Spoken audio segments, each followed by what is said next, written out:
ఆ రోజు ఒక లేఖ రాశాం, 2-3 సందర్భాల్లో ప్రధానమంత్రి లేఖ రాశాం. అప్పుని ఈక్విటీ కింద మార్చమనండి, ప్రభుత్వం సహకరించాల్సినటువంటి పని ఉండదు, ప్లాంట్ దాని అందరి మీద అదే ఆధారపడి సొంతంగా బయటపడేటువంటి దానికి అవకాశం ఉంటుంది అని చెప్పి 2-3 సజెషన్స్ కూడా ఆ రోజు ముఖ్యమంత్రిగా జగన్మోహన్ రెడ్డి గారు చెప్పడం జరిగింది. సరే, ఇవన్నీ పక్కన పెడితే ఆ రోజు జగన్మోహన్ రెడ్డి గారు ముఖ్యమంత్రిగా వైఎస్ఆర్ కాంగ్రెస్ పార్టీలో ఏ రోజన్నా ఒక ఎంప్లాయీని తొలగించడం కానీ, లేదా పోరాటం చేస్తున్నటువంటి ఎంప్లాయీ మీద కేసులు పెట్టడం కానీ, వాళ్ళని భయభ్రాంతులకు గురి చేయడం కానీ, లేకపోతే ఏ రోజైనా హెచ్ఆర్ఏ ఆపడం కానీ, లేదా ఇన్సెంటివ్స్ ఆపడం కానీ, లేకపోతే వారికి ఉన్నటువంటి పవర్ సబ్సిడీస్ని కట్ ఆఫ్ చేయడం కానీ, వాళ్ళకు ఉన్నటువంటి మెడికల్ రీయింబర్స్మెంట్స్ని తొలగించడం కానీ, లేదా ఎల్టీసీ ఎల్ఎల్టీసీ ఏవైతే వాళ్ళకి ప్రతి సంవత్సరం ఇస్తారో వాటిని ఆపేయడం కానీ ఏ రోజన్నా జగన్మోహన్ రెడ్డి గారి ప్రభుత్వంలో వైఎస్ఆర్ కాంగ్రెస్ పార్టీ హయాంలో ఎప్పుడన్నా జరిగిందో ఒకసారి చెప్పమనండి. కానీ ఈ 14 మాసాల్లో ఎందుకు జరిగింది అంటే మీ చేతకాంతనం, కూటమి ప్రభుత్వం తాలూకు చేతకాంతనం, దీన్ని ప్రైవేట్ వాళ్ళకి అప్పచెప్పాలనేటువంటి పూర్తి ప్రయత్నం కేంద్ర ప్రభుత్వానికి ఈ రాష్ట్ర ప్రభుత్వం తాలూకు సహకారం. ఎవరన్నా ఒక ఎంప్లాయీ మాట్లాడితే, ఎవరినన్నా ఇన్ఫర్మేషన్ కోసం ఎవరితో ఎంప్లాయీ మాట్లాడితే ఎంప్లాయీస్ భయపడతా ఉన్నారు. సార్ మాకు షోకాజ్ నోటీసులు ఇస్తున్నారండి, ఇంతమంది ఉన్నారు, మీ మీడియా సోదరులను వెళ్ళి ఎంప్లాయీస్ని మాట్లాడమనండి, ఎవరినన్నా మైక్ ముందుకు పెడితే ఎవరో రిటైర్ అయిపోయినటువంటి ఎంప్లాయీస్ మాట్లాడుతున్నారేమో, కానీ ప్రజెంట్ పనిచేస్తున్నటువంటి ఎంప్లాయీస్ని ప్రభుత్వానికి వ్యతిరేకంగా ఎవరినన్నా జరుగుతున్నటువంటి పరిణామాల మీద మాట్లాడమని అంటే భయపడేటువంటి పరిస్థితుల్లో ఉన్నారు. అంత భయభ్రాంతులు గురి చేశారు ఎంప్లాయీస్ అందరినీ కూడా. దాదాపు 1590 మందిని ఈరోజు ఎవరైతే గతంలో ఈ పోరాటంలో పార్టిసిపేట్ చేశారో, ఈ రాస్తా రోకోలని, లేదా ధర్నాలని, లేదా పాదయాత్రలని, ర్యాలీలని పార్టిసిపేట్ చేసినటువంటి 1590 మంది మీద వాళ్ళని రెడ్ మార్క్ చేసి పెట్టారు. వీళ్ళు ఎవరన్నా మళ్ళీ రేపు పొద్దున్న దేనికన్నా వస్తే వీళ్ళ మీద యాక్షన్ తీసుకోండి అని చెప్పి అక్రమంగా టెంట్ ఎత్తవేయించారు.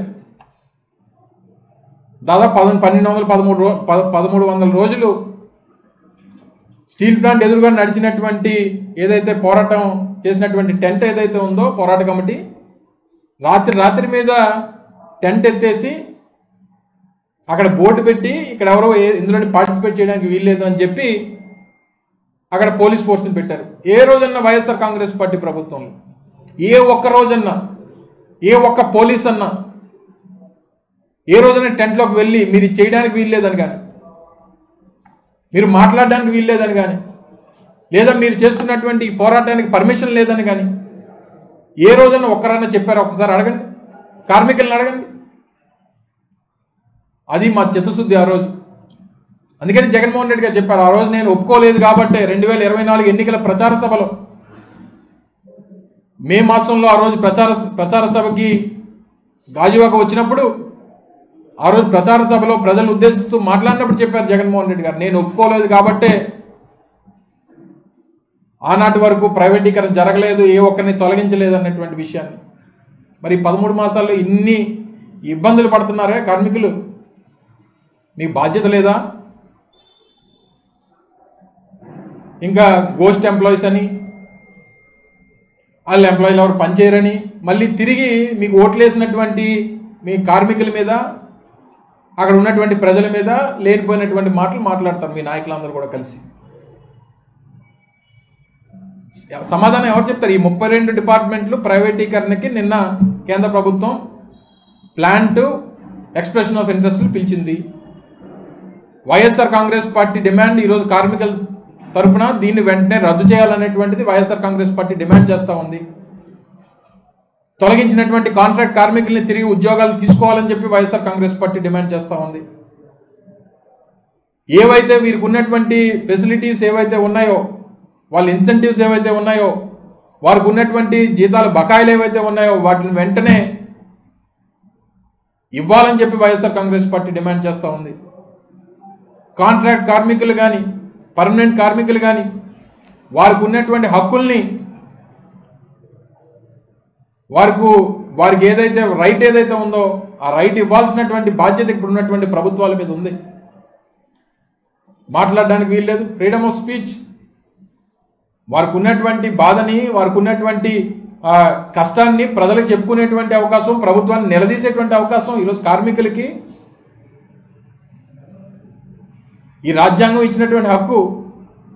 మీరు మాట్లాడడానికి వీల్లేదు, మాట్లాడితే షోకాజ్ నోటీసులు ఇస్తాం, మిమ్మల్ని ఉద్యోగాల నుంచి తొలగిస్తాం, మిమ్మల్ని సస్పెండ్ చేస్తామని అంటే మీరు చెప్పింది ఇదేనా? ఎన్నికల్లో మీరేం చెప్పారు? ఎన్నికల్లో చంద్రబాబు నాయుడు గారు ఇది 2021 చంద్రబాబు నాయుడు గారు ప్రతిపక్ష నాయకుడిగా ఇచ్చినటువంటి స్టేట్మెంట్. నిమిషంలో రాజీనామా. ఎన్ని నిమిషాలు అయ్యాయి మీరు అధికారంలోకి వచ్చి? మీరు ముఖ్యమంత్రి అయ్యి ఎన్ని నిమిషాలు అయింది? ఎన్నిసార్లు రాజీనామా చేయాలి మీరు కానీ మీ ఉప ముఖ్యమంత్రి గారు కానీ? ఇది పవన్ కళ్యాణ్ గారు మాట్లాడినటువంటి స్టేట్మెంట్. ఇవన్నీ వారి గెజిట్ పేపర్స్లో వచ్చినవే, ఈనాడు, ఆంధ్రజ్యోతి, ఈ పత్రికల్లో వచ్చినటువంటివే. ఇందులో 5 కోట్ల మంది ఆకాంక్షలు తీర్చాలని ప్రధాని కోరుతా అని చెప్పి వారు అడిగింది. ఇవన్నీ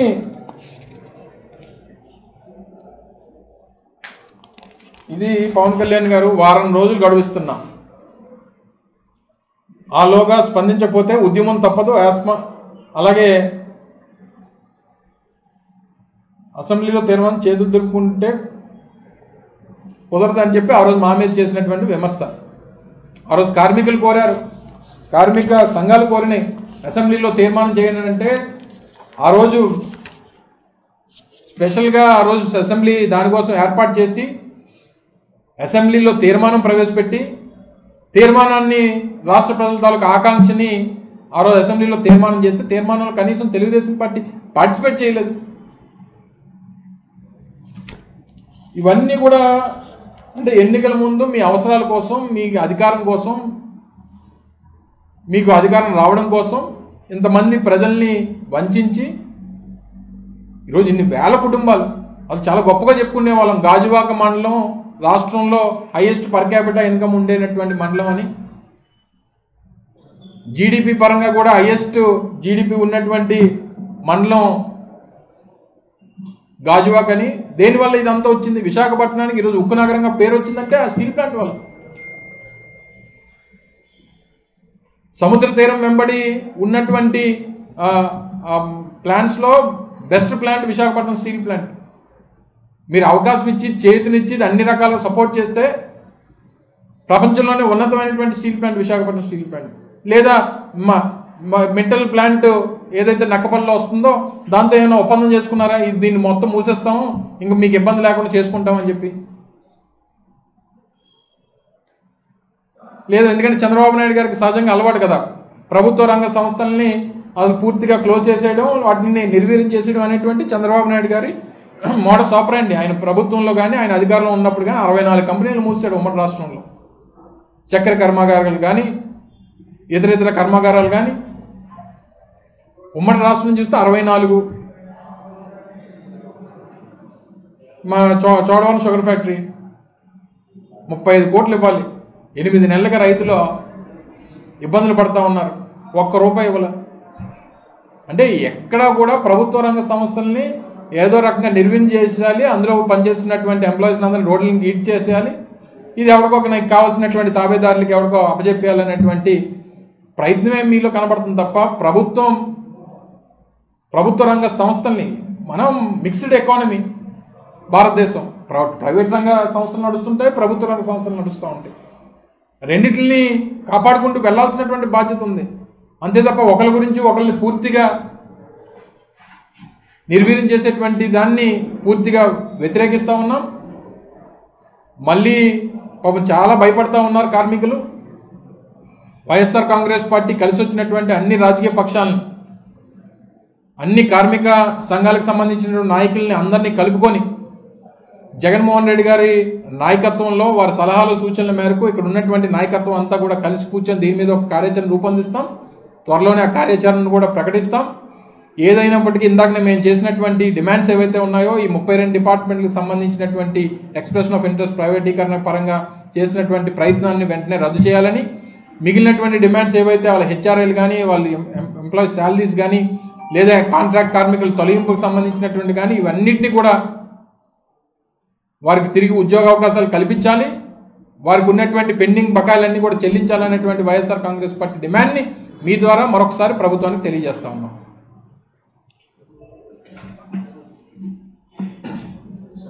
ప్రతిపక్షంలో ఉన్నప్పుడు అఖిలపక్షం వేయాలి, అఖిలపక్షాన్ని ఢిల్లీకి తీసుకెళ్ళాలి, మీరు నాయకత్వం వహించండి, మీరు వెనక చెప్పారు. ఇప్పుడు అలాంటి ఆలోచన టోటల్గా ఆయనకు ఉన్నటువంటి ఉద్దేశం ఏంటంటే, సహజంగా ఇందాక మీకు చెప్పినట్టు చంద్రబాబు నాయుడు గారికి ప్రభుత్వ రంగ సంస్థలు అంటే ఆయనకి చిన్న చూపు. ప్రభుత్వ పరంగా ఏ సంస్థ కూడా నడవకూడదు, అందులో ఉన్నటువంటి ఎంప్లాయీస్ని రోడ్డుని పడేయాలి, దీన్ని ఎవరో ఆయనకు కావాల్సినటువంటి ప్రైవేట్ వ్యక్తులకు కట్టబెట్టాలనేటువంటిది సహజంగా ఆయనకు ఉన్నటువంటి ఆలోచన, ఆయన మైండ్ సెట్ అది. సో ప్రతిపక్షంలో ఉన్నప్పుడు ఆయన తాలూకు వాదనది, ఎందుకంటే ఆయనకు అవసరం కాబట్టి. మళ్ళీ అధికారంలోకి రావాలి, ఎవరినొకరిని బూచిగా చూపించాలి, దానికోసం ఎన్నైనా చెప్తాడు. ప్రపంచ దేశాలన్నీ కలిసిపోవాలి, దీంట్లో పుతిన్ రావాలి, ట్రంప్ రావాలి, అందరు కలిసి మాట్లాడాలని చెప్పి అప్పుడు చెప్తాడు. ఇప్పుడు ఆయనకి అఖిల పక్షంతో కూడా పని లేదు కదా, ఆయన కేంద్రంలో ఈయన తాలూకు సహకారంతోనే కేంద్ర ప్రభుత్వం నడుస్తుంది కదా. చెప్పనండి చంద్రబాబు నాయుడు గారిని, మీరు కానీ ప్రైవేటీకరణ చేస్తే నేను నా 20 మంది ఎంపీలని, 18 మంది అనుకుంటా, 18 మందో 18 మంది ఎంపీలని నేను సపోర్ట్ విత్డ్రా చేసుకుంటాను చెప్పనండి. ఎందుకు దిగిరాదు కేంద్ర ప్రభుత్వం? అసలు ఈయన విత్డ్రా చేసుకుంటే కేంద్ర ప్రభుత్వమే పడిపోదు కదా. ఆ మాట ఎందుకు చెప్పలేకపోతున్నాడు? మీ ప్యాకేజీల ఇంట్రెస్ట్ ఆయనకి, ప్యాకేజ్ మీద ఉన్న ఇంట్రెస్ట్ పరిశ్రమల మీద, కేంద్ర ప్రభుత్వ సంస్థల మీద, రాష్ట్రంలో ఉన్నటువంటి సంస్థల మీద ఆయనకి ఇంట్రెస్ట్ ఉండదు. ఆయన ఎన్నికల ముందు ఎన్నని చెప్తాడు, ఎన్ని పక్షాలన్నా ఏమంటాడు ఆయన. ఓకే,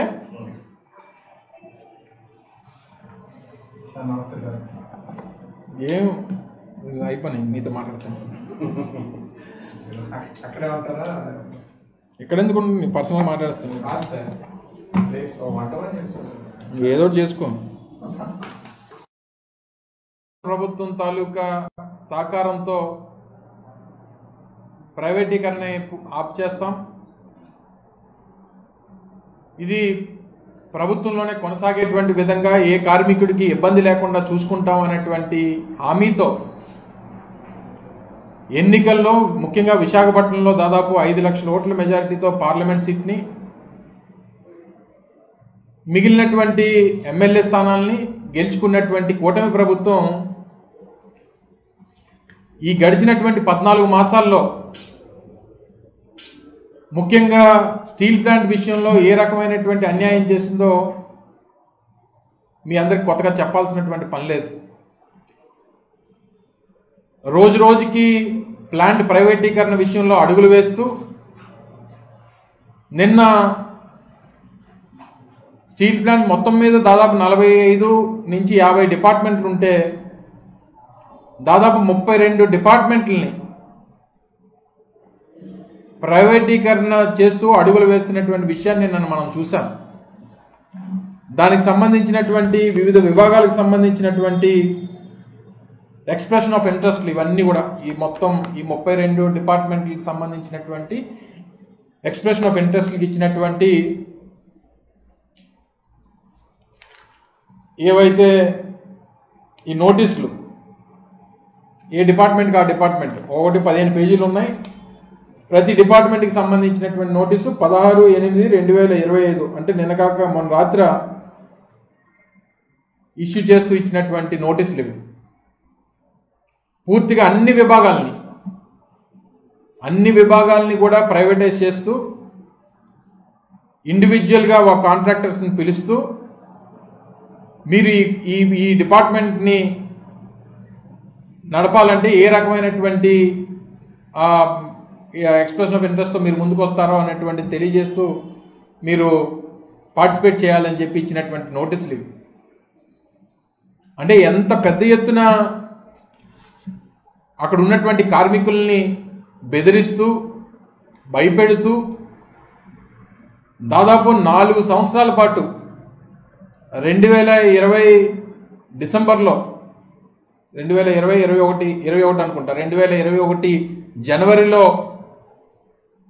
ఏ రోజైతే ఆ రోజు కేంద్ర ప్రభుత్వం తీసుకున్నటువంటి డిజిన్వెస్ట్మెంట్ ప్రైవేటీకరణ నిర్ణయం ఏదైతే ఉందో ఆ రోజు నుంచి ఆ రోజు మేము అధికారంలో ఉన్నప్పుడు పూర్తిగా వ్యతిరేకిస్తూ జగన్మోహన్ రెడ్డి గారి నాయకత్వంలో ఎట్టి పరిస్థితుల్లో ప్రైవేటీకరణ చేయడానికి వీల్లేదు అని చెప్పి ఆ రోజు కేంద్ర ప్రభుత్వాన్ని నేరుగా ప్రధానమంత్రి గారు విశాఖపట్నం వస్తే విశాఖపట్నంలో ప్రధానమంత్రిగా ఆ రోజు ముఖ్యమంత్రిగా ఉన్నటువంటి జగన్మోహన్ రెడ్డి గారు చెప్పినటువంటి మాటలు,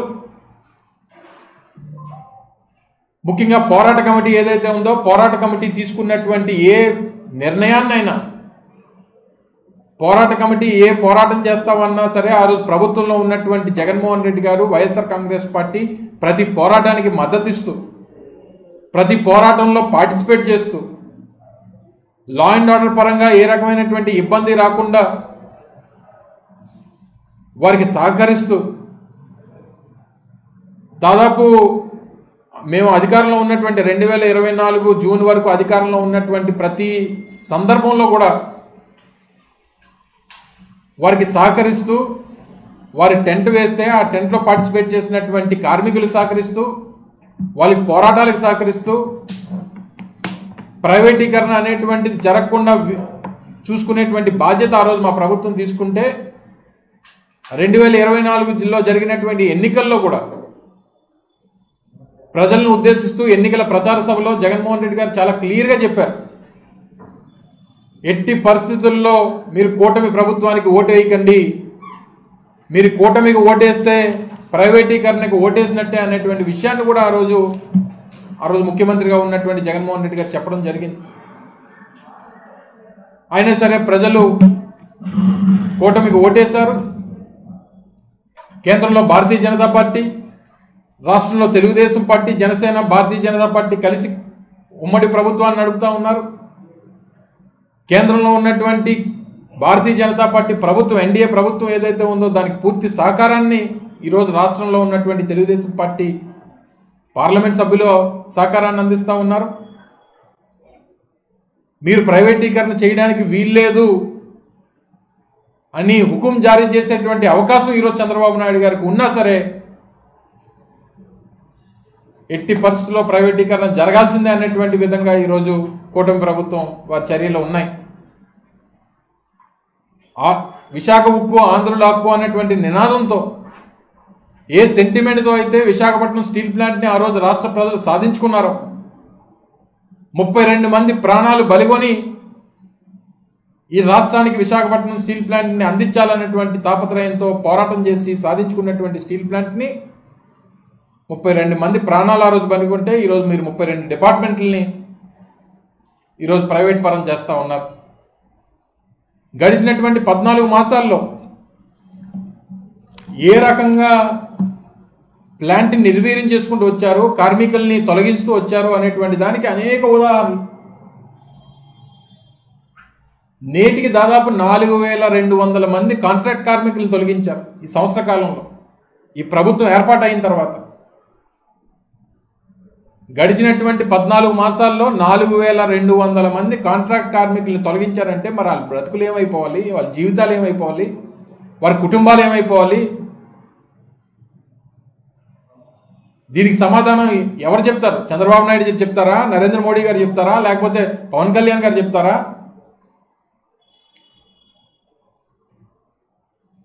వీఆర్ఎస్ కింద దాదాపు 1150 మందిని ఇప్పటికే తొలగించారు. మళ్ళీ వీఆర్ఎస్ అప్లికేషన్ ఇచ్చారు, మళ్ళీ మరో 1000-1500 మందిని తొలగించాలని చెప్పి చూస్తూ ఉన్నారు. నాకున్నటువంటి సమాచారం మేరకు మళ్ళీ డిసెంబర్లో ఏదో మెగా వీఆర్ఎస్ అని చెప్పి పెట్టి ఎంతమంది అయితే అంతమందిని తొలగించాలనేటువంటి ప్రయత్నం కూడా జరుగుతుందనేటువంటి సమాచారం కూడా ఈరోజు వస్తూ ఉంది. దాదాపు 3.5 మాసాలు జీతాలు పెండింగ్ ఉన్నాయి కార్మికులకి. ప్రతి కార్మికుడు వారికి ఉన్నటువంటి పిల్లల్ని చదివించుకోవడానికో, లేకపోతే వారికి సొంత ఇల్లు ఉండాలని చెప్పి ఇల్లు కొనుక్కుంటేనో, లేకపోతే అవసరమని చెప్పి బైకో కారో కొనుక్కుంటేనో ప్రతి నెల కట్టాల్సినటువంటి ఈఎంఐ ప్రతి 1వ తారీఖుకి ఈఎంఐ కట్టాల్సినటువంటి పరిస్థితి వస్తేనో, మీరు 3.5 మాసాలుగా జీతాలు ఇవ్వకపోతే వారి జీవితాలు ఏమైపోవాలి, వారి పిల్లల భవిష్యత్తు ఏమైపోవాలి? లీవ్ ఎన్కాష్మెంట్ తీసేశారు, ప్రతి నెల వచ్చేటువంటి ఇన్సెంటివ్ తీసేశారు, ప్రతి సంవత్సరం ఇచ్చేటువంటి ఎల్టీసీ ఎల్ఎల్టీసీని తొలగించారు.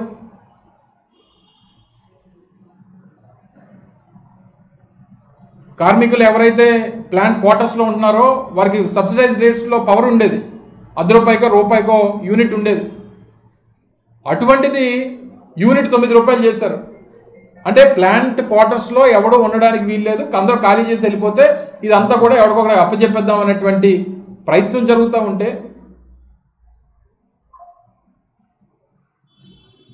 రిటైర్మెంట్ అయినటువంటి వారు రిటైర్మెంట్ గిఫ్ట్లు ఇచ్చేవారు, ఆ గిఫ్ట్లు లేవు. విమల్ విద్యాలయం అని చెప్పి ఒక పాఠశాల ఉండేది, జనరల్గా సిఎస్ఆర్ ఫండ్స్ ద్వారా ఆ స్కూల్ని నడిపేవారు విద్యార్థుల కోసం, పెదగంటేరులో ఉండేది. మూసారు స్కూలు. హాస్పిటల్ ఫెసిలిటీస్ ఉండేవి, టోటల్గా కాంట్రాక్ట్ ఎంప్లాయీస్తోని కాంట్రాక్ట్ స్టాఫ్తోని ఈరోజు హాస్పిటల్ నడుపుతూ ఉన్నారు. ఏదన్నా రెఫరల్, పూర్వం అసలు స్టీల్ ప్లాంట్ ఎంప్లాయీకి ఏదన్నా కష్టం వస్తే, ఏదన్నా ప్రైవేట్ హాస్పిటల్లో జాయిన్ అయితే ప్రతి రూపాయి కూడా ప్లాంట్ పెట్టేది. వారికి ఇచ్చేటువంటి మెడికల్ రిక్వైర్మెంట్స్ కానీ, మెడిసిన్స్ కానీ, ట్రీట్మెంట్కి సంబంధించి కానీ, హాస్పిటల్ ఫెసిలిటీస్ కానీ అన్నీ టోటల్గా ప్లాంట్ చూసుకునేది.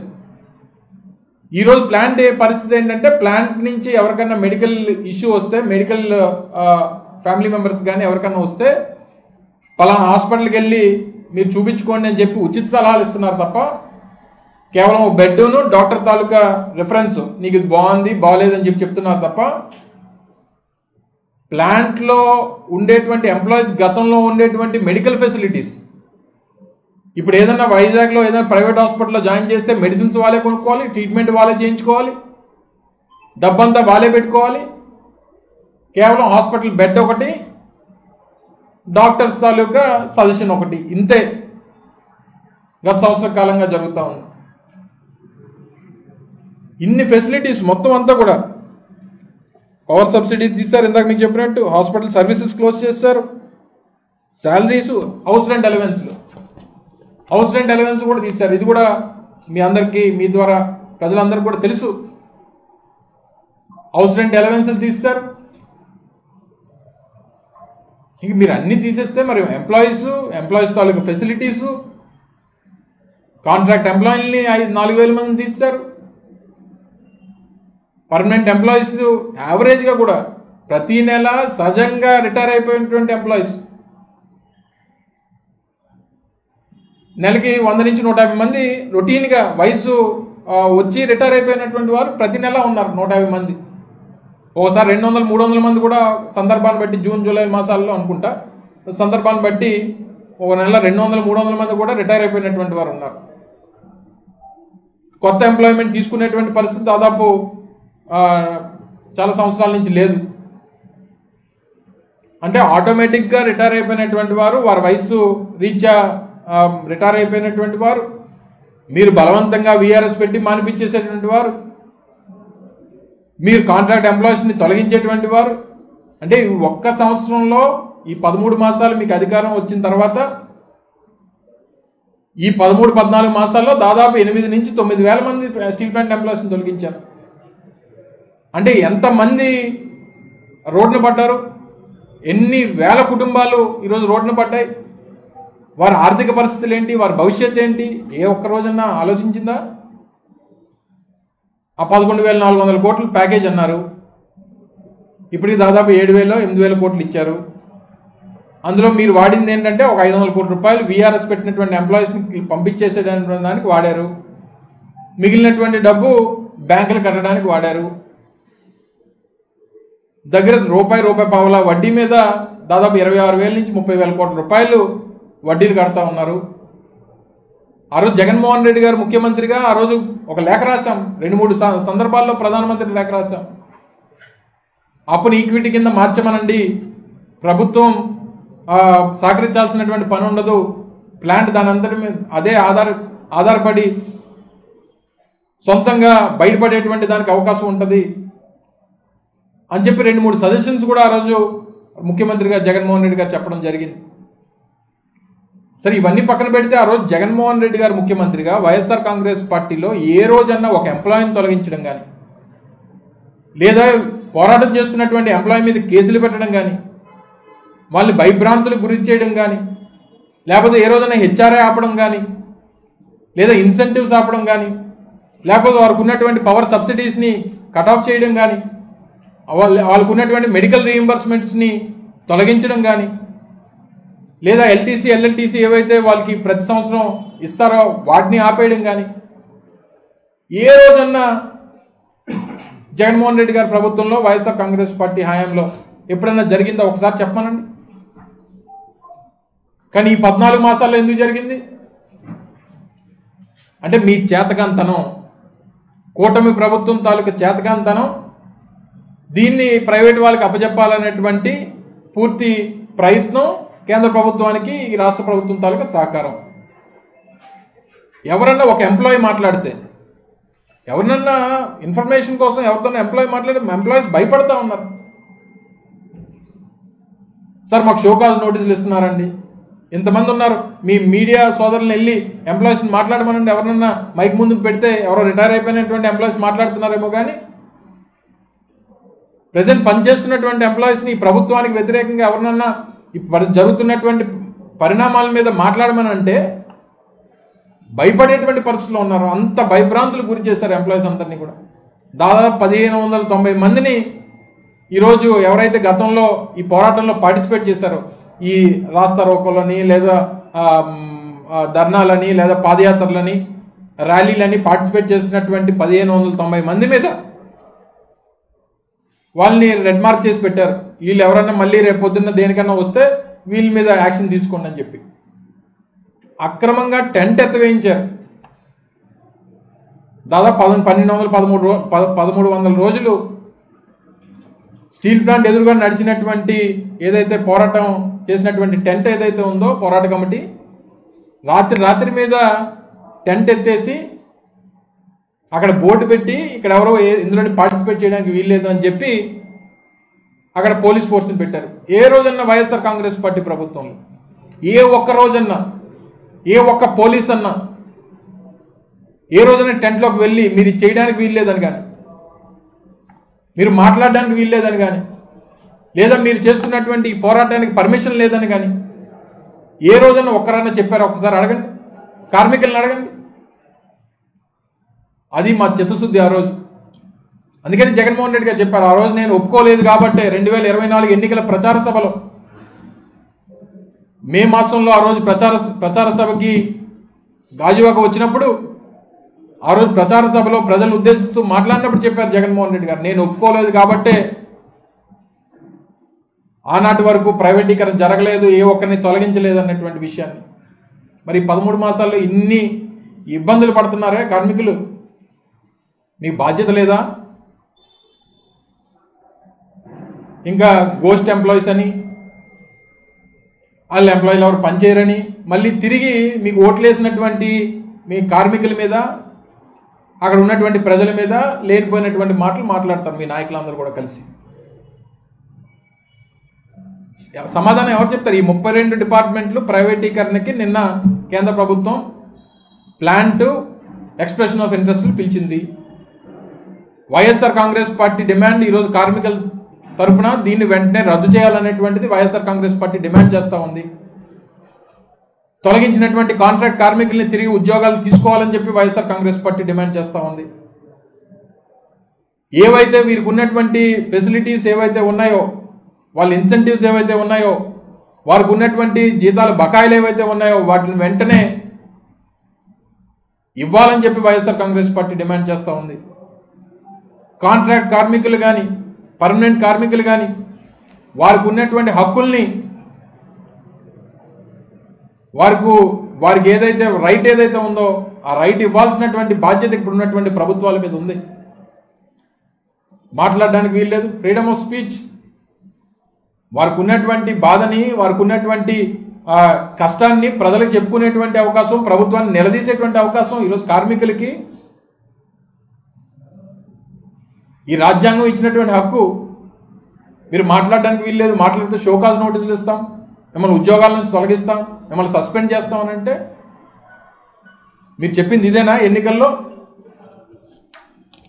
మీరేం చెప్పారు? ఎన్నికల్లో చంద్రబాబు నాయుడు గారు ఇది 2021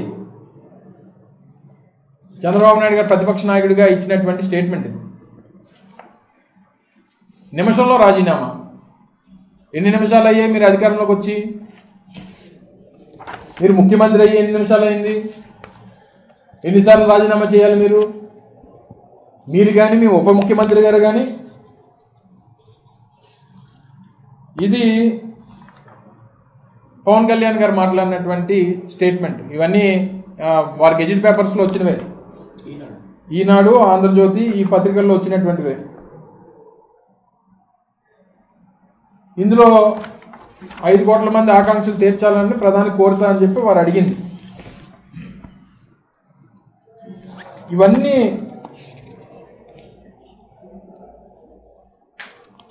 ఇది పవన్ కళ్యాణ్ గారు వారం రోజులు గడువిస్తున్నా, ఆలోగా స్పందించకపోతే ఉద్యమం తప్పదు, అలాగే అసెంబ్లీలో తీర్మానం చేతులు దులుపుకుంటే కుదరదు అని చెప్పి ఆ రోజు మా మీద చేసినటువంటి విమర్శ.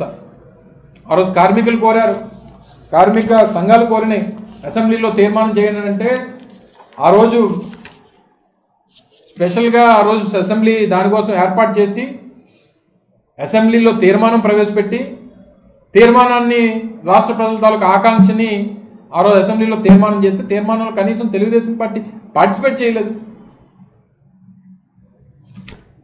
ఇవన్నీ కూడా అంటే ఎన్నికల ముందు మీ అవసరాల కోసం, మీ అధికారం కోసం, మీకు అధికారం రావడం కోసం ఇంతమంది ప్రజల్ని వంచి ఈరోజు ఇన్ని వేల కుటుంబాలు, అది చాలా గొప్పగా చెప్పుకునే వాళ్ళం. గాజువాక మండలం రాష్ట్రంలో హైయెస్ట్ పర్ క్యాపిటా ఇన్కమ్ ఉండేటటువంటి మండలం అని,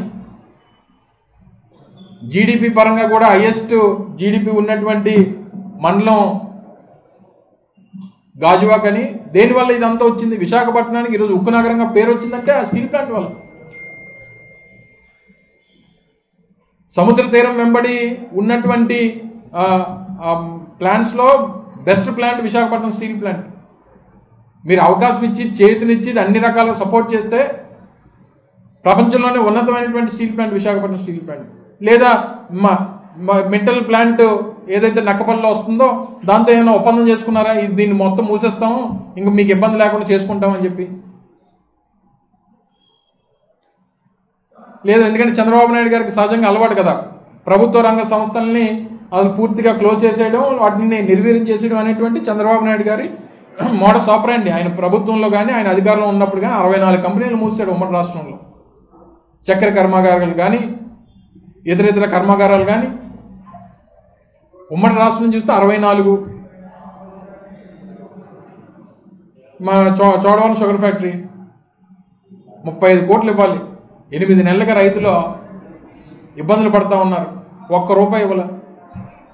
అంటే ఎక్కడా కూడా ప్రభుత్వ రంగ సంస్థల్ని ఏదో రకంగా నిర్వీర్యం చేసేయాలి, అందులో పనిచేస్తున్నటువంటి ఎంప్లాయీస్ అందరినీ రోడ్లను గీట్ చేసేయాలి, ఇది ఎవరికో నాకు కావాల్సినటువంటి తాబేదారులకి ఎవరికో అప్పచెప్పేయాలనేటువంటి ప్రయత్నమే మీలో కనబడుతుంది తప్ప ప్రభుత్వ రంగ సంస్థల్ని, మనం మిక్స్డ్ ఎకానమీ భారతదేశం, ప్రైవేట్ రంగ సంస్థలు నడుస్తుంటాయి, ప్రభుత్వ రంగ సంస్థలు నడుస్తూ ఉంటాయి. రెండింటిని కాపాడుకుంటూ వెళ్లాల్సినటువంటి బాధ్యత ఉంది. అంతే తప్ప ఒకరి గురించి ఒకరిని పూర్తిగా నిర్వీర్యం చేసేటువంటి దాన్ని పూర్తిగా వ్యతిరేకిస్తూ ఉన్నాం. మళ్ళీ పాపం చాలా భయపడతా ఉన్నారు కార్మికులు. వైఎస్ఆర్ కాంగ్రెస్ పార్టీ కలిసి వచ్చినటువంటి అన్ని రాజకీయ పక్షాలను, అన్ని కార్మిక సంఘాలకు సంబంధించిన నాయకుల్ని అందరినీ కలుపుకొని జగన్మోహన్ రెడ్డి గారి నాయకత్వంలో, వారి సలహాలు సూచనల మేరకు ఇక్కడ ఉన్నటువంటి నాయకత్వం అంతా కూడా కలిసి కూర్చొని దీని మీద ఒక కార్యాచరణ రూపొందిస్తాం. త్వరలోనే ఆ కార్యాచరణను కూడా ప్రకటిస్తాం. ఏదైనప్పటికీ ఇందాకనే మేము చేసినటువంటి డిమాండ్స్ ఏవైతే ఉన్నాయో, ఈ 32 డిపార్ట్మెంట్లకు సంబంధించినటువంటి ఎక్స్ప్రెషన్ ఆఫ్ ఇంట్రెస్ట్ ప్రైవేటీకరణ పరంగా చేసినటువంటి ప్రయత్నాన్ని వెంటనే రద్దు చేయాలని, మిగిలినటువంటి డిమాండ్స్ ఏవైతే వాళ్ళ హెచ్ఆర్ఐలు కానీ వాళ్ళ ఎంప్లాయీస్ శాలరీస్ కానీ లేదా కాంట్రాక్ట్ కార్మికుల తొలగింపుకు సంబంధించినటువంటి కానీ ఇవన్నిటినీ కూడా వారికి తిరిగి ఉద్యోగ అవకాశాలు కల్పించాలి, వారికి ఉన్నటువంటి పెండింగ్ బకాయిలన్నీ కూడా చెల్లించాలనేటువంటి వైఎస్ఆర్ కాంగ్రెస్ పార్టీ డిమాండ్ని మీ ద్వారా మరొకసారి ప్రభుత్వానికి తెలియజేస్తా ఉన్నాం. అఖిల పక్షాన్ని ఢిల్లీకి తీసుకెళ్ళాలి, మీరు నాయకత్వం వహించండి, మీరు వెనకాల చెప్పారు. ఇప్పుడు అలాంటి ఆలోచన టోటల్గా ఆయనకు ఉన్నటువంటి ఉద్దేశం ఏంటంటే, సహజంగా ఇందాక మీకు చెప్పినట్టు చంద్రబాబు నాయుడు గారికి ప్రభుత్వ రంగ సంస్థలు అంటే ఆయనకి చిన్న చూపు. ప్రభుత్వ పరంగా ఏ సంస్థ కూడా నడవకూడదు, అందులో ఉన్నటువంటి ఎంప్లాయీస్ని రోడ్డుని పడేయాలి, దీన్ని ఎవరో ఆయనకు కావాల్సినటువంటి ప్రైవేట్ వ్యక్తులకు కట్టబెట్టాలనేటువంటిది సహజంగా ఆయనకు ఉన్నటువంటి ఆలోచన, ఆయన మైండ్ సెట్ అది. సో ప్రతిపక్షంలో ఉన్నప్పుడు ఆయన తాలూకు వాదనది, ఎందుకంటే ఆయనకు అవసరం కాబట్టి. మళ్ళీ అధికారంలోకి రావాలి, ఎవరినొకరిని బూచిగా చూపించాలి, దానికోసం ఎన్నైనా చెప్తాడు. ప్రపంచ దేశాలన్నీ కలిసిపోవాలి, దీంట్లో పుతిన్ రావాలి, ట్రంప్ రావాలి, అందరు కలిసి మాట్లాడాలని చెప్పి అప్పుడు చెప్తాడు. ఇప్పుడు ఆయనకి అఖిల పక్షంతో కూడా పని లేదు కదా, ఆయన కేంద్రంలో ఈయన తాలూకు సహకారంతోనే కేంద్ర ప్రభుత్వం నడుస్తుంది కదా. చెప్పనండి చంద్రబాబు నాయుడు గారిని, మీరు కానీ ప్రైవేటీకరణ చేస్తే నేను నా 20 మంది ఎంపీలని, 18 మంది అనుకుంటా, 18 మందో 18 మంది ఎంపీలని నేను సపోర్ట్ విత్డ్రా చేసుకుంటాను చెప్పనండి. ఎందుకు దిగిరాదు కేంద్ర ప్రభుత్వం? అసలు ఇది విత్డ్రా చేసుకుంటే కేంద్ర ప్రభుత్వమే పడిపోదు కదా. ఆ మాట ఎందుకు చెప్పలేకపోతున్నాడు? మీ ప్యాకేజీల ఇంట్రెస్ట్ ఆయనకి, ప్యాకేజ్ మీద ఉన్న ఇంట్రెస్ట్ పరిశ్రమల మీద, కేంద్ర ప్రభుత్వ సంస్థల మీద, రాష్ట్రంలో ఉన్నటువంటి సంస్థల మీద ఆయనకి ఇంట్రెస్ట్ ఉండదు. ఆయన ఎన్నికల ముందు ఎన్నని చెప్తాడు, ఎన్ని పక్షాలన్నా ఏమంటాడు ఆయన. ఓకే,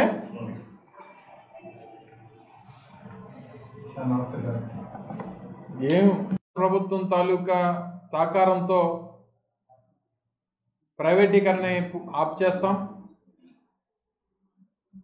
ఇది ప్రభుత్వంలోనే కొనసాగేటువంటి విధంగా ఏ కార్మికుడికి ఇబ్బంది లేకుండా చూసుకుంటాం అనేటువంటి హామీతో ఎన్నికల్లో ముఖ్యంగా విశాఖపట్నంలో దాదాపు 5 లక్షల ఓట్ల మెజారిటీతో పార్లమెంట్ సీట్ని, మిగిలినటువంటి ఎమ్మెల్యే స్థానాల్ని గెలుచుకున్నటువంటి కూటమి ప్రభుత్వం ఈ గడిచినటువంటి 14 మాసాల్లో ముఖ్యంగా స్టీల్ ప్లాంట్ విషయంలో ఏ రకమైనటువంటి అన్యాయం చేసిందో మీ అందరికి కొత్తగా చెప్పాల్సినటువంటి పని లేదు. రోజు రోజుకి ప్లాంట్ ప్రైవేటీకరణ విషయంలో అడుగులు వేస్తూ, నిన్న స్టీల్ ప్లాంట్ మొత్తం మీద దాదాపు 45 నుంచి 50 డిపార్ట్మెంట్లు ఉంటే దాదాపు 32 డిపార్ట్మెంట్లని ప్రైవేటీకరణ చేస్తూ అడుగులు వేస్తున్నటువంటి విషయాన్ని నిన్న మనం చూసాం. దానికి సంబంధించినటువంటి వివిధ విభాగాలకు సంబంధించినటువంటి ఎక్స్ప్రెషన్ ఆఫ్ ఇంట్రెస్ట్లు ఇవన్నీ కూడా ఈ 32 డిపార్ట్మెంట్లకు సంబంధించినటువంటి ఎక్స్ప్రెషన్ ఆఫ్ ఇంట్రెస్ట్లకు ఇచ్చినటువంటి ఏవైతే ఈ నోటీసులు, ఏ డిపార్ట్మెంట్కి ఆ డిపార్ట్మెంట్ ఒకటి 15 పేజీలు ఉన్నాయి. ప్రతి డిపార్ట్మెంట్కి సంబంధించినటువంటి నోటీసు 16/8/2025 అంటే నిన్న కాక మొన్న రాత్రి ఇష్యూ చేస్తూ ఇచ్చినటువంటి నోటీసులు ఇవి. పూర్తిగా అన్ని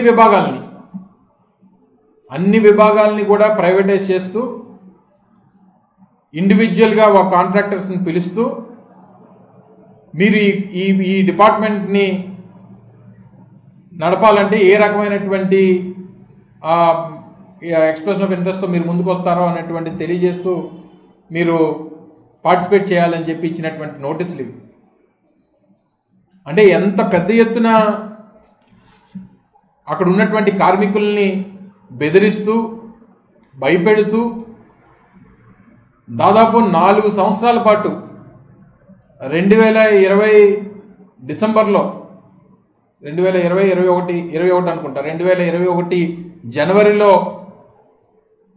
ఏ రోజైతే ఆ రోజు కేంద్ర ప్రభుత్వం తీసుకున్నటువంటి డిజిన్వెస్ట్మెంట్ ప్రైవేటీకరణ నిర్ణయం ఏదైతే ఉందో, ఆ రోజు నుంచి, ఆ రోజు మేము అధికారంలో ఉన్నప్పుడు పూర్తిగా వ్యతిరేకిస్తూ జగన్మోహన్ రెడ్డి గారి నాయకత్వంలో ఎట్టి పరిస్థితుల్లో ప్రైవేటీకరణ చేయడానికి వీల్లేదు అని చెప్పి ఆ రోజు కేంద్ర ప్రభుత్వాన్ని నేరుగా ప్రధానమంత్రి గారు విశాఖపట్నం వస్తే విశాఖపట్నంలో ప్రధానమంత్రి గారు మాట్లాడినటువంటి వేదిక మీద ప్రజలను ఉద్దేశిస్తూ ఆ రోజు ముఖ్యమంత్రిగా ఉన్నటువంటి జగన్మోహన్ రెడ్డి గారు చెప్పినటువంటి మాటలు,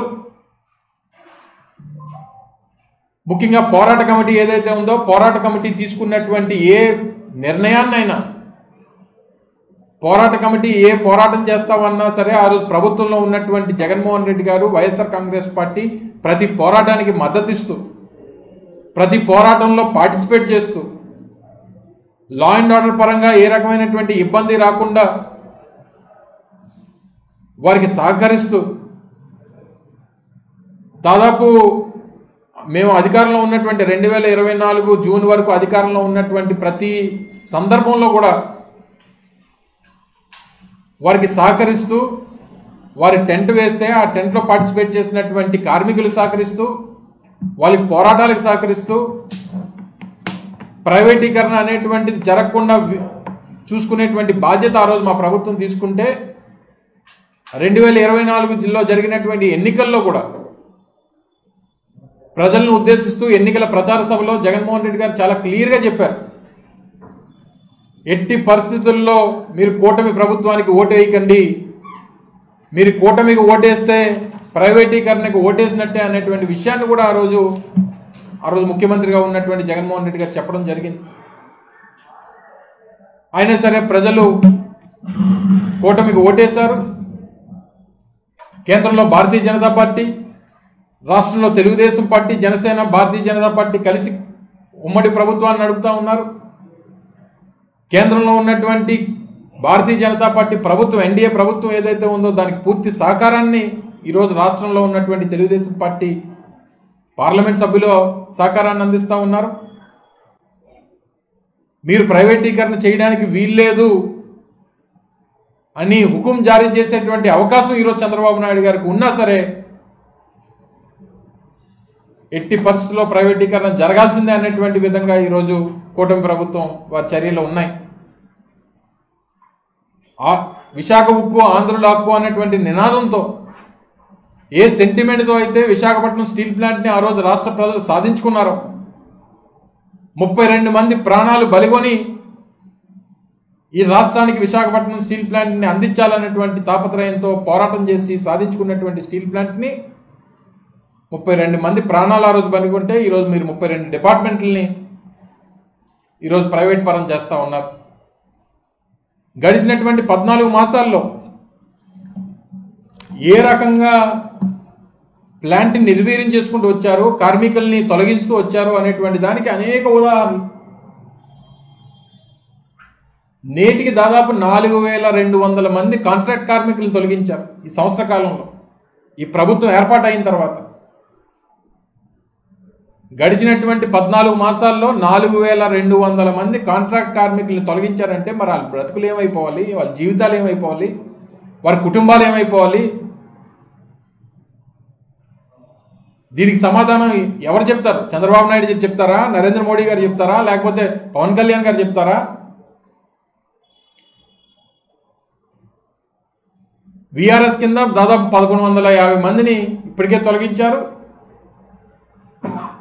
మళ్ళీ విఆర్ఎస్ అప్లికేషన్ ఇచ్చారు, మళ్ళీ మరో 1000-1500 మందిని తొలగించాలని చెప్పి చూస్తూ ఉన్నారు. నాకున్నటువంటి సమాచారం మేరకు మళ్ళీ డిసెంబర్లో ఏదో మెగా విఆర్ఎస్ అని చెప్పి పెట్టి ఎంతమంది అయితే అంతమందిని తొలగించాలనేటువంటి ప్రయత్నం కూడా జరుగుతుందనేటువంటి సమాచారం కూడా ఈరోజు వస్తూ ఉంది. దాదాపు 3.5 మాసాలు జీతాలు పెండింగ్ ఉన్నాయి కార్మికులకి. ప్రతి కార్మికుడు వారికి ఉన్నటువంటి పిల్లల్ని చదివించుకోవడానికో, లేకపోతే వారికి సొంత ఇల్లు ఉండాలని చెప్పి ఇల్లు కొనుక్కుంటేనో, లేకపోతే అవసరమని చెప్పి బైకో కారో కొనుక్కుంటేనో ప్రతి నెల కట్టాల్సినటువంటి ఈఎంఐ, ప్రతి 1వ తారీఖుకి ఈఎంఐ కట్టాల్సినటువంటి పరిస్థితి వస్తేనో మీరు 3.5 మాసాలుగా జీతాలు ఇవ్వకపోతే వారి జీవితాలు ఏమైపోవాలి, వారి పిల్లల భవిష్యత్తు ఏమైపోవాలి? లీవ్ ఎన్కాష్మెంట్ తీసేశారు, ప్రతి నెల వచ్చేటువంటి ఇన్సెంటివ్ తీసేశారు. ప్రతి సంవత్సరం ఇచ్చేటువంటి ఎల్టీసీ ఎల్ఎల్టీసీని తొలగించారు.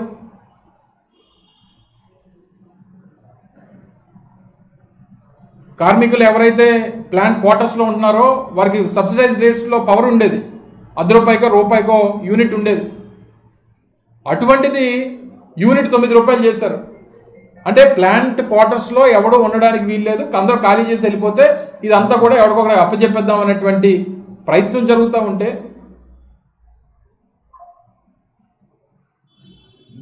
రిటైర్మెంట్ అయినటువంటి వారు రిటైర్మెంట్ గిఫ్ట్లు ఇచ్చేవారు, ఆ గిఫ్ట్లు లేవు. విమల విద్యాలయం అని చెప్పి ఒక పాఠశాల ఉండేది, జనరల్గా సిఎస్ఆర్ ఫండ్స్ ద్వారా ఆ స్కూల్ని నడిపేవారు విద్యార్థుల కోసం, పెదగంటేరులో ఉండేది. మూసారు స్కూలు. హాస్పిటల్ ఫెసిలిటీస్ ఉండేవి, టోటల్గా కాంట్రాక్ట్ ఎంప్లాయీస్తోని కాంట్రాక్ట్ స్టాఫ్తోని ఈరోజు హాస్పిటల్ నడుపుతూ ఉన్నారు. ఏదన్నా రెఫరల్లు, పూర్వం స్టీల్ ప్లాంట్ ఎంప్లాయీకి ఏదన్నా కష్టం వస్తే ఏదన్నా ప్రైవేట్ హాస్పిటల్లో జాయిన్ అయితే ప్రతి రూపాయి కూడా ప్లాంట్ పెట్టేది. వారికి ఇచ్చేటువంటి మెడికల్ రిక్వైర్మెంట్స్ కానీ, మెడిసిన్స్ కానీ, ట్రీట్మెంట్కి సంబంధించి కానీ, హాస్పిటల్ ఫెసిలిటీస్ కానీ అన్నీ టోటల్గా ప్లాంట్ చూసుకునేది. ఈరోజు ప్లాంట్ పరిస్థితి ఏంటంటే ప్లాంట్ నుంచి ఎవరికైనా మెడికల్ ఇష్యూ వస్తే, మెడికల్ ఫ్యామిలీ మెంబర్స్ కానీ ఎవరికైనా వస్తే పలానా హాస్పిటల్కి వెళ్ళి మీరు చూపించుకోండి అని చెప్పి ఉచిత సలహాలు ఇస్తున్నారు తప్ప కేవలం బెడ్ను డాక్టర్ తాలూకా రిఫరెన్స్ నీకు ఇది బాగుంది బాగలేదని చెప్పి చెప్తున్నారు తప్ప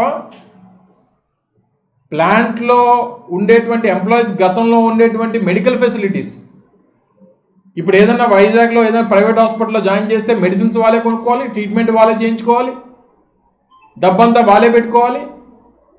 కేవలం హాస్పిటల్ బెడ్ ఒకటి, డాక్టర్స్ తాలూకా సజెషన్ ఒకటి, ఇంతే గత సంవత్సర కాలంగా జరుగుతూ ఉంది. ఇన్ని ఫెసిలిటీస్ మొత్తం అంతా కూడా పవర్ సబ్సిడీ తీశారు, ఇందాక మీకు చెప్పినట్టు హాస్పిటల్ సర్వీసెస్ క్లోజ్ చేశారు, శాలరీస్, హౌస్ రెంట్ అలవెన్స్ కూడా తీశారు. ఇది కూడా మీ అందరికీ మీ ద్వారా ప్రజలందరికీ కూడా తెలుసు. హౌస్ రెంట్ అలవెన్స్లు తీస్తారు.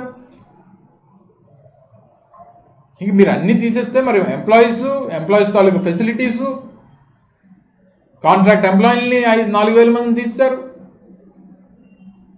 పర్మనెంట్ ఎంప్లాయీస్ యావరేజ్గా కూడా ప్రతి నెల సహజంగా రిటైర్ అయిపోయినటువంటి ఎంప్లాయీస్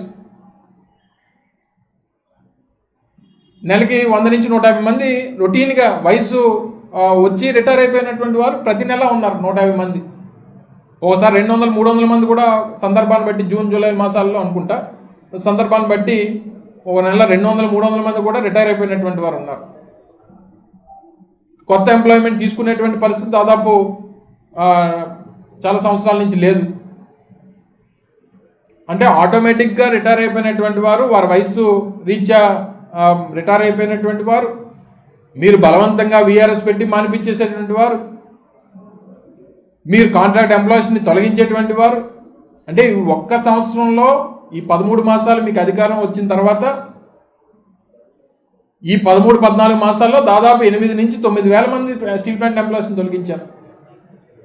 అంటే ఎంతమంది రోడ్డున పడ్డారు, ఎన్ని వేల కుటుంబాలు ఈరోజు రోడ్డున పడ్డాయి, వారి ఆర్థిక పరిస్థితులు ఏంటి, వారి భవిష్యత్తు ఏంటి, ఏ ఒక్క రోజన్నా ఆలోచించిందా? ఆ 11,400 కోట్లు ప్యాకేజ్ అన్నారు, ఇప్పటికి దాదాపు 7,000-8,000 కోట్లు ఇచ్చారు. అందులో మీరు వాడింది ఏంటంటే ఒక 500 కోట్ల రూపాయలు వీఆర్ఎస్ పెట్టినటువంటి ఎంప్లాయీస్ని పంపించేసేటువంటి దానికి వాడారు, మిగిలినటువంటి డబ్బు బ్యాంకులు కట్టడానికి వాడారు. దగ్గర రూపాయి వడ్డీ మీద దాదాపు 26,000 నుంచి 30,000 కోట్ల రూపాయలు వడ్డీలు కడతా ఉన్నారు. ఆ రోజు జగన్మోహన్ రెడ్డి గారు ముఖ్యమంత్రిగా ఆ రోజు ఒక లేఖ రాశాం, 2-3 సందర్భాల్లో ప్రధానమంత్రి లేఖ రాశాం. అప్పుడు ఈక్విటీ కింద మార్చమనండి, ప్రభుత్వం సహకరించాల్సినటువంటి పని ఉండదు, ప్లాంట్ దాని అంతటి మీద అదే ఆధారపడి సొంతంగా బయటపడేటువంటి దానికి అవకాశం ఉంటుంది అని చెప్పి 2-3 సజెషన్స్ కూడా ఆ రోజు ముఖ్యమంత్రిగా జగన్మోహన్ రెడ్డి గారు చెప్పడం జరిగింది.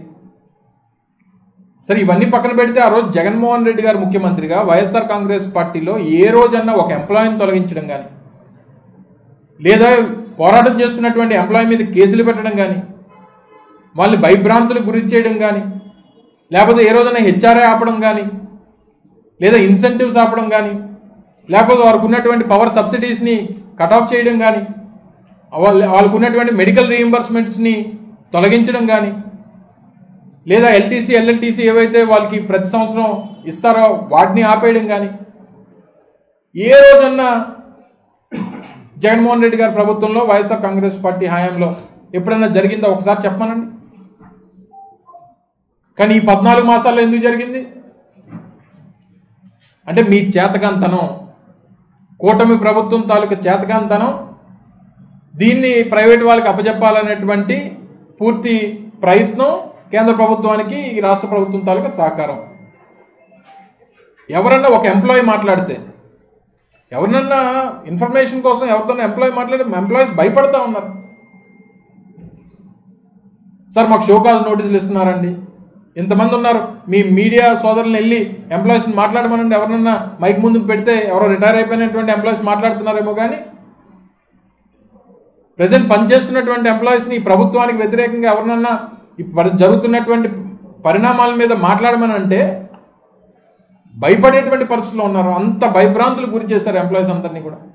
దాదాపు 1590 మందిని ఈరోజు ఎవరైతే గతంలో ఈ పోరాటంలో పార్టిసిపేట్ చేశారో, ఈ రాస్తా రోకోలని లేదా ధర్నాలని లేదా పాదయాత్రలని ర్యాలీలని పార్టిసిపేట్ చేసినటువంటి 1590 మంది మీద వాళ్ళని రెడ్ మార్క్ చేసి పెట్టారు. వీళ్ళు ఎవరన్నా మళ్ళీ రేపు పొద్దున్న దేనికన్నా వస్తే వీళ్ళ మీద యాక్షన్ తీసుకోండి అని చెప్పి అక్రమంగా టెంట్ ఎత్తవేయించారు. దాదాపు 1300 రోజులు స్టీల్ ప్లాంట్ ఎదురుగా నడిచినటువంటి ఏదైతే పోరాటం చేసినటువంటి టెంట్ ఏదైతే ఉందో పోరాట కమిటీ, రాత్రి మీద టెంట్ ఎత్తేసి అక్కడ బోర్డు పెట్టి ఇక్కడ ఎవరో ఇందులోని పార్టిసిపేట్ చేయడానికి వీల్లేదు అని చెప్పి అక్కడ పోలీస్ ఫోర్స్ని పెట్టారు. ఏ రోజన్నా వైఎస్ఆర్ కాంగ్రెస్ పార్టీ ప్రభుత్వంలో ఏ ఒక్క రోజన్నా ఏ ఒక్క పోలీస్ అన్నా ఏ రోజైనా టెంట్లోకి వెళ్ళి మీరు చేయడానికి వీల్లేదని కానీ, మీరు మాట్లాడడానికి వీల్లేదని కానీ, లేదా మీరు చేస్తున్నటువంటి ఈ పోరాటానికి పర్మిషన్ లేదని కానీ ఏ రోజైనా ఒక్కరన్నా చెప్పారో ఒకసారి అడగండి, కార్మికులను అడగండి. అది మా చిత్తశుద్ధి ఆ రోజు. అందుకని జగన్మోహన్ రెడ్డి గారు చెప్పారు, ఆ రోజు నేను ఒప్పుకోలేదు కాబట్టి 2024 ఎన్నికల ప్రచార సభలో మే మాసంలో ఆ రోజు ప్రచార సభకి గాజువాక వచ్చినప్పుడు ఆ రోజు ప్రచార సభలో ప్రజలను ఉద్దేశిస్తూ మాట్లాడినప్పుడు చెప్పారు జగన్మోహన్ రెడ్డి గారు, నేను ఒప్పుకోలేదు కాబట్టే ఆనాటి వరకు ప్రైవేటీకరణ జరగలేదు, ఏ ఒక్కరిని తొలగించలేదు అన్నటువంటి విషయాన్ని. మరి 13 మాసాల్లో ఇన్ని ఇబ్బందులు పడుతున్నారే కార్మికులు, మీకు బాధ్యత లేదా? ఇంకా గోస్ట్ ఎంప్లాయీస్ అని, వాళ్ళ ఎంప్లాయీలు ఎవరు పనిచేయరని, మళ్ళీ తిరిగి మీకు ఓట్లేసినటువంటి మీ కార్మికుల మీద అక్కడ ఉన్నటువంటి ప్రజల మీద లేనిపోయినటువంటి మాటలు మాట్లాడతారు మీ నాయకులందరూ కూడా కలిసి. సమాధానం ఎవరు చెప్తారు? ఈ 32 డిపార్ట్మెంట్లు ప్రైవేటీకరణకి నిన్న కేంద్ర ప్రభుత్వం ప్లాన్ టు ఎక్స్ప్రెషన్ ఆఫ్ ఇంట్రెస్ట్లు పిలిచింది. వైఎస్ఆర్ కాంగ్రెస్ పార్టీ డిమాండ్ ఈరోజు కార్మికుల తరపున దీన్ని వెంటనే రద్దు చేయాలనేటువంటిది వైఎస్ఆర్ కాంగ్రెస్ పార్టీ డిమాండ్ చేస్తూ ఉంది. తొలగించినటువంటి కాంట్రాక్ట్ కార్మికుల్ని తిరిగి ఉద్యోగాలు తీసుకోవాలని చెప్పి వైఎస్ఆర్ కాంగ్రెస్ పార్టీ డిమాండ్ చేస్తూ ఉంది. ఏవైతే వీరికి ఉన్నటువంటి ఫెసిలిటీస్ ఏవైతే ఉన్నాయో, వాళ్ళ ఇన్సెంటివ్స్ ఏవైతే ఉన్నాయో, వారికి ఉన్నటువంటి జీతాల బకాయిలు ఏవైతే ఉన్నాయో వాటిని వెంటనే ఇవ్వాలని చెప్పి వైఎస్ఆర్ కాంగ్రెస్ పార్టీ డిమాండ్ చేస్తూ ఉంది. కాంట్రాక్ట్ కార్మికులు కానీ పర్మనెంట్ కార్మికులు కానీ వారికి ఉన్నటువంటి హక్కుల్ని వారికి ఏదైతే రైట్ ఏదైతే ఉందో ఆ రైట్ ఇవ్వాల్సినటువంటి బాధ్యత ఇప్పుడు ఉన్నటువంటి ప్రభుత్వాల మీద ఉంది. మాట్లాడడానికి వీల్లేదు, ఫ్రీడమ్ ఆఫ్ స్పీచ్. వారికి ఉన్నటువంటి బాధని, వారికి ఉన్నటువంటి కష్టాన్ని ప్రజలకు చెప్పుకునేటువంటి అవకాశం, ప్రభుత్వాన్ని నిలదీసేటువంటి అవకాశం ఈరోజు కార్మికులకి ఈ రాజ్యాంగం ఇచ్చినటువంటి హక్కు. మీరు మాట్లాడడానికి వీల్లేదు, మాట్లాడితే షోకాజ్ నోటీసులు ఇస్తాం, మిమ్మల్ని ఉద్యోగాల నుంచి తొలగిస్తాం, మిమ్మల్ని సస్పెండ్ చేస్తాం అని అంటే మీరు చెప్పింది ఇదేనా? ఎన్నికల్లో మీరేం చెప్పారు? ఎన్నికల్లో చంద్రబాబు నాయుడు గారు ఇది 2021 చంద్రబాబు నాయుడు గారు ప్రతిపక్ష నాయకుడిగా ఇచ్చినటువంటి స్టేట్మెంట్ ఇది. నిమిషంలో రాజీనామా. ఎన్ని నిమిషాలు అయ్యాయి మీరు అధికారంలోకి వచ్చి? మీరు ముఖ్యమంత్రి అయ్యి ఎన్ని నిమిషాలు అయింది? ఎన్నిసార్లు రాజీనామా చేయాలి మీరు కానీ మీ ఉప ముఖ్యమంత్రి గారు కానీ? ఇది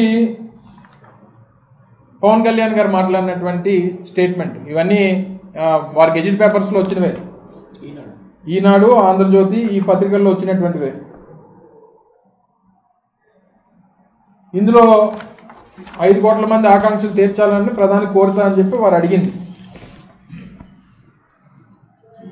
ఇవన్నీ